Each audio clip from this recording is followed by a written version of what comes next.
ओम श्री विष्णु नमः। आज हम भगवान श्री विष्णु जी के नाम पद्मनाभो अमर प्रभु पर बात कर रहे हैं।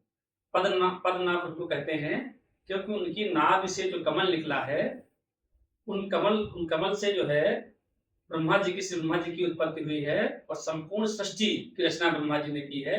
तो मूल जो है वो भगवान श्री हरि विष्णु जी के नाभि से संपूर्ण जगत की उत्पत्ति हुई है, इसीलिए उनको पद्मनाभ कहते हैं। अमर प्रभु अमर देवताओं को कहते हैं और उनके भी जो इष्ट हैं, नियंता हैं, ईश्वर हैं, उनको श्री विष्णु जी हैं, इसीलिए उनको अमर प्रभु भी कहते हैं। आज विज्ञान भी जो है नाभि को, हमारा आयुर्वेद भी, विज्ञान भी नाभि तत्व को विशेष महत्व देता है। नाभि के पीछे जो है वो मणिपुर चक्र है, जिसको ऊर्जा का केंद्र माना जाता है।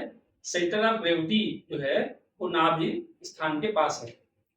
हम लोग उन मूल तत्व से कैसे जुड़े हैं, अगर छोटे उदाहरण में बात करें, जिस तरह से एक छोटा बच्चा गर्भ में नाभि नाल से जो है जुड़ा रहता है और संपूर्ण पोषण उस बच्चे को माँ के द्वारा, उस नाभि के द्वारा उस बच्चे को मिलता रहता है, संपूर्ण ऊर्जा मिलती रहती है। हम भी मूल स्रोत श्री हरि विष्णु जी के नाभि से जुड़े हुए हैं, वहीं से पोषण मिल रहा है, लेकिन हमको दिखता इसलिए नहीं है। तो अगर हम आज के परिवेश में बात करें तो वायरलेस माइक तो हमको दिखती है कि वायर वाली माइक हमको दिखती है कि वायर के द्वारा हम जो है किसी इंस्ट्रूमेंट से कनेक्ट होते हैं, कनेक्टिविटी रहती है। लेकिन ये वायरलेस माइक से भी हम किस तरह कनेक्ट रहते हैं, ब्लूटूथ के माध्यम से भी हम कनेक्ट हो जाते हैं बिना वायर के, और हमको सिग्नल मिलते रहते हैं और हमारा काम चलता रहता है। इसी तरह वो वायर, वो नाभ हमको दिखती तो नहीं है कि हम संपूर्ण जगत, संपूर्ण सृष्टि है वो श्री हरि विष्णु जी की नाभ से जुड़ी हुई है, लेकिन वो अदृश्य रूप में ही उस संपूर्ण विश्व को, संपूर्ण सृष्टि को उनकी नाभि से ही पोषण मिल रहा है, मूल श्री हरि विष्णु से ही पोषण मिल रहा है। ये हमारे सिद्ध संतों ने, हमारे शास्त्रों ने ऐसा बताया है और विज्ञान भी लगातार उसकी तरफ आगे बढ़ रहा है।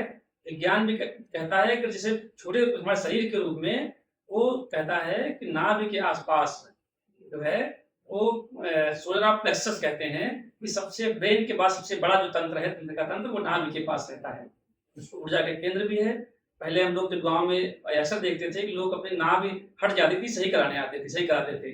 तो नाभि से जब शरीर हटता है तब लोग बीमार पड़ने लगते हैं, उनका पाचन खराब हो जाता है, शरीर कमजोर होने लगता है।